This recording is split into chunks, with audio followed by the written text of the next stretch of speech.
ओवैसी भविष्य का जिन्ना है। ये वक्फ बोर्ड नहीं बल्कि भू माफिया है। कि भारत में आप इस स्थिति में पहुंच गए हैं कि आप हिंदू मंदिरों पे कब्जा करना शुरू कर रहे हो। ये उनकी मस्जिदों को छीनने की लड़ाई नहीं है बल्कि हमारे मंदिरों को बचाने की लड़ाई है। ये जानबूझ के झूठ बोल रहा है ओवैसी। ये भविष्य का जिन्ना है, अपने लोगों को भड़काता है और जो बेवकूफ, जो जाहिल, जो गंवार, जो आंख बंद करके उसे फॉलो करते हैं वो उसके आह्वान पे भागे चले जाते हैं। देश में आफरा तफरी का माहौल बनाना चाहते हैं और ऐसे लोगों को देशद्रोह का मुकदमा करके इनको जेल में बंद करना चाहिए, इनको सबक सिखाना चाहिए। कोई मस्जिद पे कब्जे का विषय नहीं है। वक्फ बोर्ड नाम का जो राक्षस है इसे खत्म करवाएं। इसमें संशोधन की आवश्यकता तो है ही, इसे पूरी तरह से खत्म करने की आवश्यकता है। 30 मार्च को दिल्ली जंतर मंतर पर लोगों को पहुंचने का आह्वान किया है कि सरकार द्वारा जो वक्फ बोर्ड संशोधन एक्ट आया है उसका समर्थन हम करेंगे और साथ ही साथ न केवल समर्थन करेंगे बल्कि प्रधानमंत्री भारत सरकार, गृह मंत्री भारत सरकार, राष्ट्रपति जी के नाम ये ज्ञापन भी सौंपेंगे कि वक्फ बोर्ड को पूरी तरह से खत्म किया जाए, एबॉलिश किया जाए। ये हमारी मांग रहेगी। नमस्कार दोस्तों, हमारे साथ हैं राष्ट्रीय हिंदू फ्रंट के राष्ट्रीय संयोजक अनिल चौधरी जी। हम इनसे बात करेंगे कि देश के अंदर इस समय वक्फ बोर्ड एक्ट जो संशोधन है उसको लेकर के बवाल चला हुआ है और उस पर बात करेंगे क्या मुद्दा है। सर, आप जिस दिन दिल्ली के जंतर मंतर में ये प्रदर्शन चल रहा था और मुस्लिम पक्षकार उसके विरोध में वहाँ इकट्ठे हुए थे, हमने देखा कि उस दिन आप वहाँ पहुँच करके विरोध कर रहे थे उनके धरने प्रदर्शन का। क्या मामला था, क्या विरोध की जरूरत क्यों पड़ी? जी धन्यवाद। प्यारा हिंदुस्तान और आपको इस बात के लिए बधाई, शुभकामनाएं कि आप राष्ट्रवादी विषयों को साफ साफ जनता के सामने उजागर करते हैं। देखिए 17 तारीख को जिस प्रकार से असदुद्दीन ओवैसी और मौलाना मदनी के आह्वान पर लोगों ने जो भारत में या भारत सरकार एक वक्फ बोर्ड संशोधन एक्ट लेके आ रही है उसके विरोध में, जो कि अभी पारित भी नहीं हुआ है, इन्होंने एक माहौल, एक वातावरण बनाने की प्रयास किया और वहाँ कट्टरपंथियों की बड़ी भीड़ बहुत भारी संख्या में वहाँ पहुँची। और जिस प्रकार से मैंने सुबह टेलीविज़न पे देखा कि लोग भागे चले जा रहे थे, तो ऐसा समझ में आया कि जैसा 2021 में CAA जब एक्ट आया था तो उसके विरोध में शाहीन बाग में लोग बैठे और बड़ी संख्या में लोग शाहीन बाग बन गया और वहाँ से लोगों का जीना मुहाल हो गया। दिल्ली NCR में पूरे देश भर में शाहीन बाग जैसी स्थितियाँ बनी।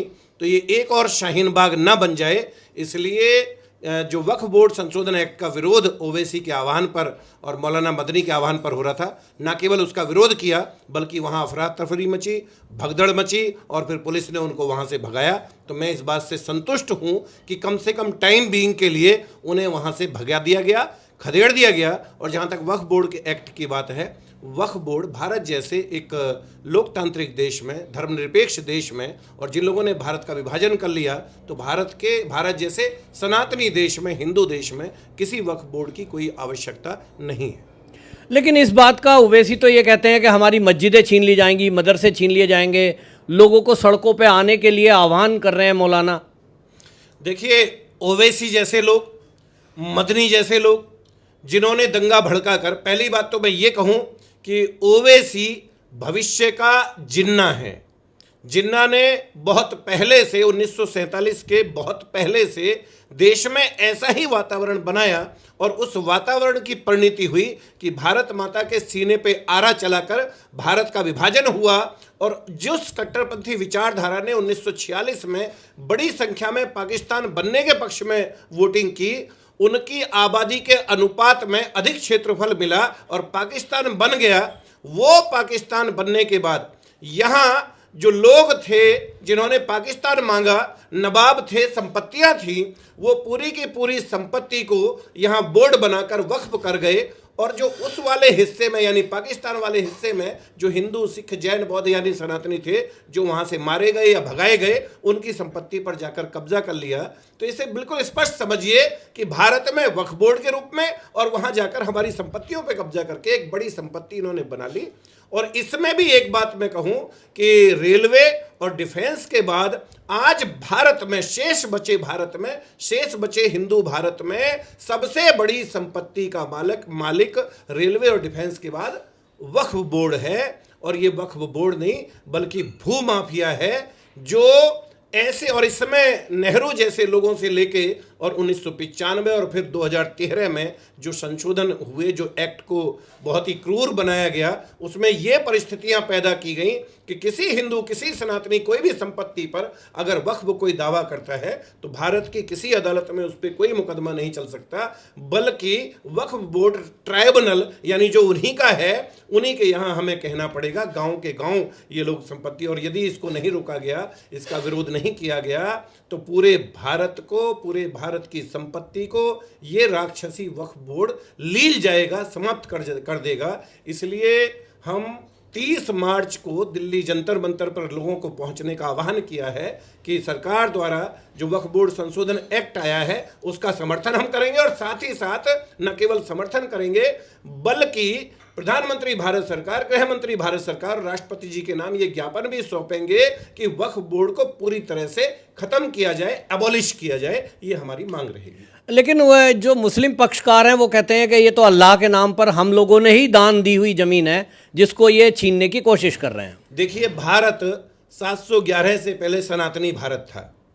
यहाँ मैं किसी भगवान, किसी अल्लाह, किसी उसके बारे में बात नहीं करूंगा, लेकिन भारत में ईश्वर को, भगवान को, राम को, कृष्ण को, गीता को मानने वाले लोगों का भारत रहा है।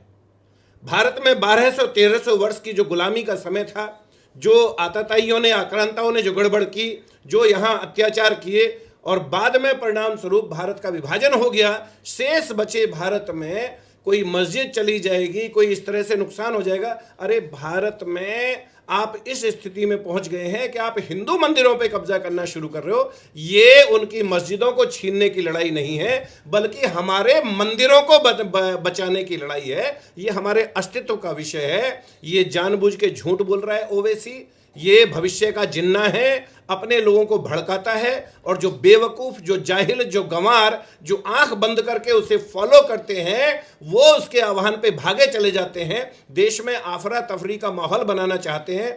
भारत में भारत सरकार को और प्रदेश सरकारों को, योगी जी जैसे सरकार तो खैर ऐसा कर ही रही है, हेमंत विश्व शर्मा से ऐसी सरकार कर ही रही है, बाकी सरकारों को भी मजबूती से ऐसी बातों पर लगाम लगानी चाहिए, और ऐसे लोगों को देशद्रोह का मुकदमा करके इनको जेल में बंद करना चाहिए, इनको सबक सिखाना चाहिए। कोई मस्जिद पे कब्जे का विषय नहीं है। जो अवैध बनी है, जो हमारे हिंदू मंदिरों पे बनी है, उन्हें तो देर या सवेर अब सनातनी जाग रहा है, वो तो वैसे भी खत्म होनी ही है। उन पे तो वापस हिंदू मंदिर बनने ही है। ये भारत के हिंदुओं का, सनातनियों का पुनरोदय का समय है।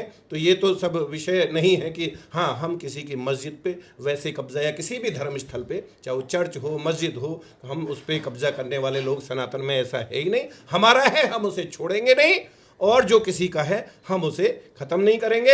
हम तो अपने मंदिरों को बचाने की लड़ाई लड़ रहे हैं। जो वक्फ बोर्ड के नाम पे ओवैसी जैसे लोग, भविष्य का जिन्ना, इसे खत्म करने वाला है। और बल्कि मैं एक और कहूँगा कि जो कट्टरपंथी सोच ओवैसी फैला रहा है, अब सनातनी जाग रहा है।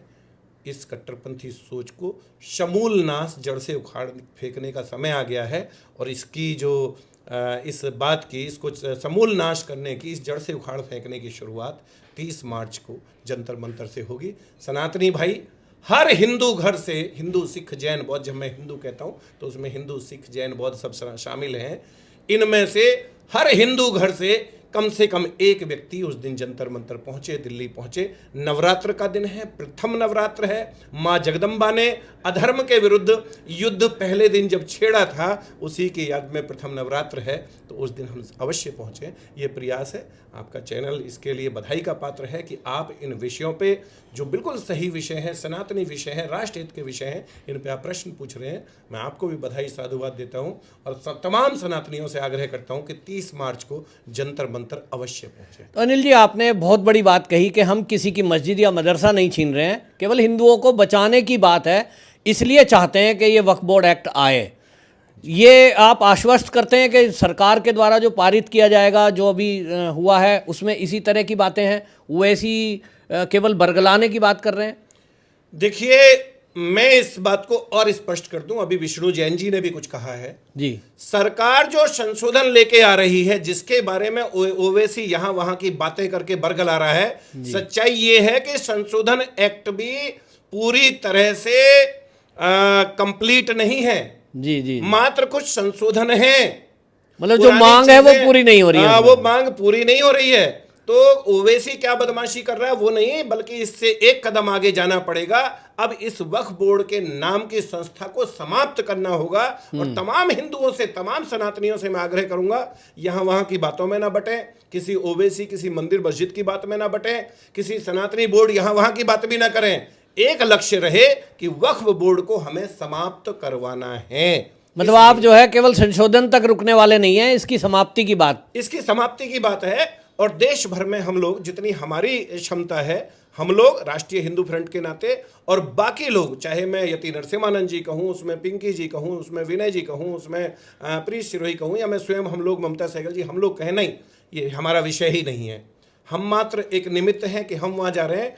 तमाम हिंदू, तमाम सनातनी, तमाम हिंदू संगठन, राष्ट्रवादी लोग, राष्ट्रवादी संगठन, तमाम सनातनी वहाँ पहुँचें और इस वक्फ बोर्ड नाम का जो राक्षस है इसे ख़त्म करवाएं। इसमें संशोधन की आवश्यकता तो है ही, इसे पूरी तरह से ख़त्म करने की आवश्यकता है। तो आपका प्रश्न था कि वो जो बरगला रहा है ये ठीक है क्या? संशोधन ठीक है, लेकिन ये पूर्ण नहीं है। पूर्ण नहीं है, ये पूर्ण नहीं है। संशोधन के आगे जाके इसे खत्म करना आवश्यक है, वरना तो समस्या बनी रहेगी। इससे कोई आप ये नहीं समझ रहे हैं कि देश का माहौल खराब होगा? जैसे कि उस दिन हमने जंतर मंतर पे भी देखा, कुछ मौलानाएं कुछ ये बोल रहे थे कि देश में हिंदुओं का रहना हराम कर देंगे अगर इसे पारित किया गया। पूरे देश में दंगे फसाद हो सकते हैं, इसकी संभावना दिख रही है। देखिए, क्या आपको लग रहा है? जी, माहौल खराब की जहां तक बात है, अगर शांत बैठे रहे, डर से बैठे रहे, तो फिर ये नुकसान होगा। क्योंकि इटली में, जर्मनी में, फ्रांस में जो कुछ हो रहा है, ना वहाँ छावा मूवी आई है, ना वहाँ किसी ने माहौल खराब किया है। बावजूद उसके उन्होंने वो सब कुछ किया है जो अभी नागपुर में मात्र 11% आबादी ने तय करके बदमाशियाँ कर दी हैं। इसलिए किसी माहौल को खराब करने की बात नहीं है, माहौल को ठीक करने की, कहते हैं ना कि to set the things right. तो we are setting the things in the right direction and right perspective.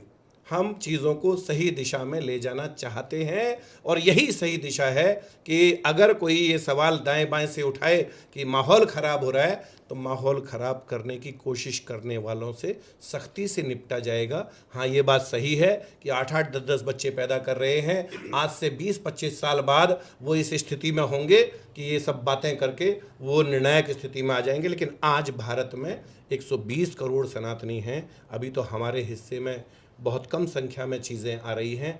आज हम ठान लेंगे तो मात्र सर गिना के भी हम काम चला सकते हैं जंतर मंतर या यहाँ वहाँ पहुँच के। भविष्य में स्थितियाँ बिगड़ गई तो सर कटा के भी काम नहीं चलेगा। जी, धन्यवाद। धन्यवाद। कितना हुआ?